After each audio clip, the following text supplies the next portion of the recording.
Road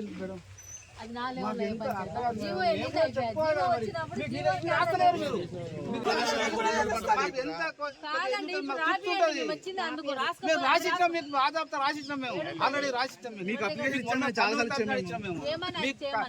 మీరు లేకుంటే కూడా ఈ సాగిపోవచ్చు. మీరే చెప్తారు.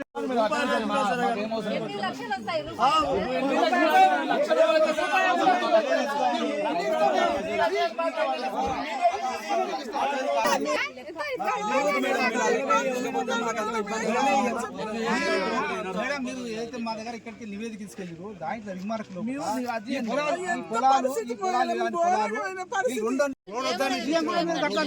స్టాప్ చేసి మీరు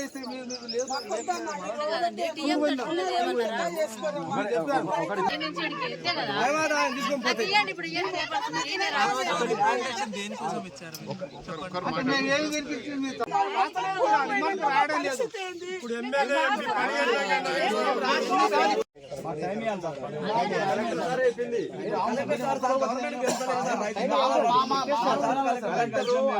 చెప్పరు ఏదైనా గవర్నమెంట్ నుంచి ఉంటే చెప్తారు. అవును సార్, గవర్నమెంట్ కి వెళ్ళదా రైతులు ఎంత నష్టపోతున్నారు, మా రైతులతో మొత్తం జబర్దస్త్ చేసి రైతులను అజ్జేయకండి సార్. ఎమ్మెల్యే సార్ ఇష్టం లేదని కాదు మేడం, వాళ్ళకి విజయలక్ష్మి ఆమె అడగాలి.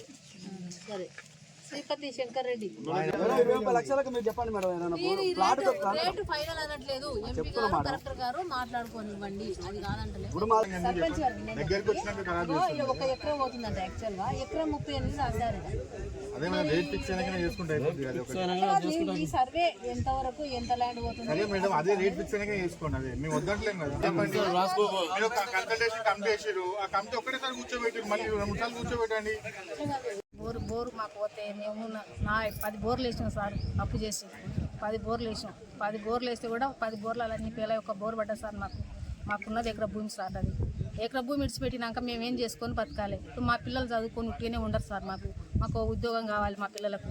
మాకు భూమి పోతుంటే ఏం చేసుకొని బతుకుం సార్. మాకు అన్యాయం చేసిపోతున్నారు వీళ్ళు. ఏమంత రెడ్డి మాకు అందరినీ న్యాయం చేసిపోతున్నారు. మాకు ఎంత బాధ అవుతుందో మరి. మా ఎకర భూమి పోతే మాకు ఎంత ఇబ్బంది అవుతుంది సార్. మేమేం చేసుకొని బతకాలి. మాకు ఉన్న ఆవులు ఉన్నాయి, ఆ ఆవుల పరిస్థితి, బర్రెలు ఉన్నాయి, బర్రెల పరిస్థితి ఏంది మాకు. నువ్వు రోడ్డు తీసుకొని పోయినాక బోరాళ్ళకేవా, చెడ్డాళ్ళకేవా, అన్ని వాళ్ళకేవా. మేమేం చేసుకొని బతకాలి? ఎక్కడ కొట్టుకొని పోవాలంటే ఏడికి తీసుకొని పోవాలి? ఎట్లా వేయాలి సార్ మీరు? మా డిమాండ్ మేము ఏమన్నట్టు సార్, ఇచ్చిన ₹1 కోటి ఇస్తాం లేకపోతే సార్. మా డిమాండ్ మా పిల్లలకు ఉద్యోగం, మాకు ప్లాటు. మాకు ఎక్కాయ పెళ్లి మాది. మా భర్త పేరు రామచందర్, డయాలసిస్ పేషెంటు. ఉన్న 3 బిడ్డలు. మేము ఏం చేసుకొని బతకాలి సార్? బోర్లు వేసినాము, 2 బోర్ల నీళ్ళు పడ్డాయి. ఆ బోర్లు పోయినాక మా బతికేంది, మాదేంది? ఆయన చనిపోతాడు ఈ భూమి పోతే. అప్పుడు మా పరిస్థితి ఏంది? నా పిల్లల పరిస్థితి ఏంది? నా పరిస్థితి ఏంది? మేము పొలం కోసమే బతుకుతున్నాం సార్. మేము రైతులం. మా పొలం తీసుకొని నువ్వేం చేస్తావు? రోడ్ మాకు వచ్చి ఏమైనా చేసేది ఉందా? ఏమన్నా చేస్తాం సార్. మేమైతే పొలం ఇయ్యము. నా బోర్లు పోయినాక నా బతుకు తెరువు లేదు. నా ఇంతమంది దాయో ఏదోనా చచ్చిపోవన్నా లేకపోతే చచ్చిపోతాం. నీ తాన్నే వచ్చి దామన్నది వస్తాం, ఈడ దామన్నది వస్తాం. అప్పుడు నా పొలం ఖుషిగా తీసుకొని పో. నా పేరు పాలకుల కరుణాకర్, నేను ఎక్వాయిపల్లి గ్రామ సర్పంచ్, కడతాల్ మండలం. ఈరోజు రెవెన్యూ శాఖ వారు ఎక్వాయిపల్లి గ్రామంలో గ్రీన్ఫీల్డ్ రోడ్ ఏదైతే తెలంగాణ ప్రభుత్వం ప్రతి సంవత్సరం చేపట్టిన భారత్ ఫ్యూచర్ సిటీలో భాగంగా గ్రీన్ఫీల్డ్ RRR నుంచి రీజనల్ రింగ్ రోడ్ వరకు ఏది నిర్మించి తలపెట్టారు దానికి తన సర్వే ఈరోజు మా ఊళ్ళో జరగడం జరుగుతుంది. అయితే మేము రైతుల పక్షాన ఏం చెప్పదలుచుకుంటున్నామంటే, సర్వే చేయండి, అది మాకు ముందు రేట్ ఎంతో ఫిక్స్ చేసి కంపెన్సేషన్ ఏ విధంగా ఇస్తారో చెప్పి ఆ విధంగా సర్వే చేయండి. ఇక్కడ మొదటి ఫేజ్లో ఏదైతే RR నుంచి మిర్కాన్పేట వరకు ఇచ్చిన కంపెన్సేషన్ 96 లక్షలు ఉందో అదేవిధంగా మాకు కూడా 96 లక్షలు ఇచ్చి ఒక భారత్ ఫీచర్స్ ఉండే ఒక ప్లాటు, ఇందిరమ్మ ఇల్లు, మరి అదేవిధంగా భూములు మొత్తం కోల్పోతున్న రైతులకు కూడా స్పెషల్ బెనిఫిట్స్ ఇచ్చి భూమి తీసుకుంటే తీసుకోండి, అభివృద్ధికి మేమేం అడ్డం కాదు. కానీ ఇలాంటి బెనిఫిట్స్ అనేది రైతులను ఒప్పించి తీసుకుంటే చాలా బాగుంటుందని రైతుల పక్షాన్ని నేను కోరుతున్నాను. నాది ఎక్కువైపల్లి కడతాల మండలము. మాకున్నదే 3 ఎకరాల పొలము. ఆ 3 ఎకరాల పొలంలో మన గవర్నమెంట్ రీడియల్ రోడ్ అని పెట్టి నాకు పొలం మొత్తం పోతుంది. పొలం పోతుంది కాబట్టి మాకు కంపన్సేషన్ ఎలాంటిది మాకు సమాచారం ఏం లేదు. వాళ్ళు ఒక 20 లక్షలు 10 లక్షలు అంటున్నారు తప్ప ఏం లేదు. మాకు జీవనాధారం మేము కోల్పోతున్నాం. నాకు ఒక కొడుకు ఒక బిడ్డ ఉంటుంది. బిడ్డ కొడుకు హైదరాబాద్లో ఏదో కారు పని ఏదో పని చేసుకుంటూ బతుకుతున్నాము. నేను ఊర్లో 2 ఆవులు 2 ఎద్దులు పెట్టుకొని వ్యవసాయం భారిత కుటుంబం మాది. ఆ 3 ఎకరాలు పోతే మేము ఉరి పెట్టుకొని సచ్చేది తప్ప వేరే ప్రత్యామ్నాయంగా ఏమీ లేదు. కాబట్టి మాకు గవర్నమెంట్ ఆ రోడ్డు వద్దని మేము డిమాండ్ వద్దనే అనుకుంటున్నాము. సరే గవర్నమెంట్ ప్రయోజనాలకు కాదు కక్కసమని అనుకుంటే మీకు తగిన రేటు ఇస్తే ఇవ్వడానికి రెడీగా ఉన్నాము. కానీ అతి తక్కువ రేటుకి ఇచ్చి మమ్మల్ని పరిశాన్ చేస్తే మాత్రం బాగుండదు. మేము ఆత్మహత్య చేసుకోవడానికనే రెడీ. రోడ్డు మాత్రం కోనిక ఇవ్వడానికి సిద్ధంగా లేవని మేము సౌన్యపూర్వకంగా మనకు చెప్పుకుంటున్నాము.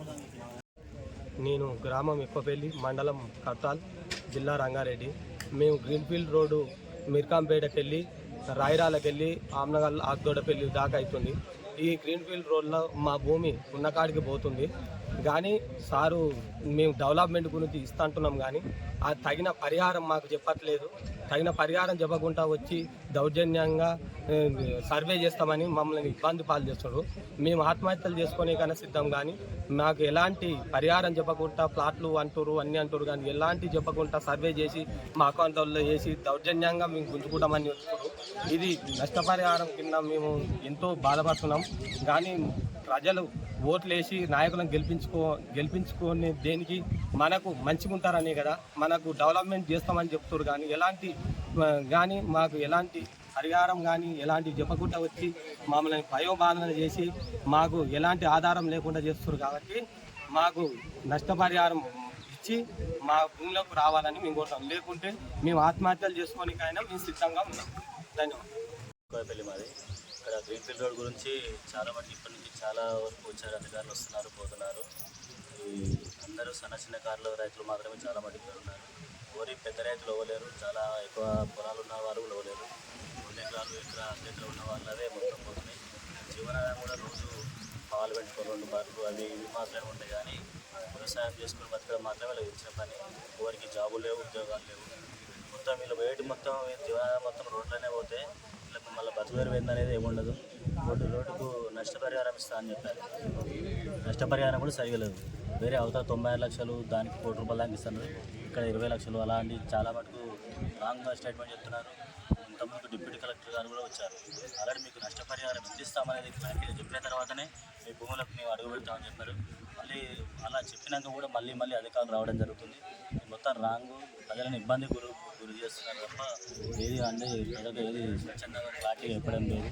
దానికోసమని సీఎం కూడా ఈ ప్రాంతం వాడే, ఎమ్మెల్యే కూడా ఈ ప్రాంతం వాళ్ళే, ఎంపీ కూడా ఈ ప్రాంతం వాళ్ళే. వీళ్ళందరూ కూడా జర ప్రజలని ఇబ్బంది పెట్టకుండా ప్రజల మనసులను కూడా అర్థం చేసుకొని పేద రైతులని అందరినీ దృష్టిలో ఉంచుకొని వీళ్ళకి దగ్గర న్యాయం చేసి ఎకరానికి ₹1 కోటి కానీ ఇల్లు కానీ ఇంకా అన్ని సదుపాయాలు చేసి మంచి ఇచ్చి అందరూ సంతోషంగా ఉండేట్టుగా తీసుకోవాలని చెప్పి కూడా చేసుకుంటాం.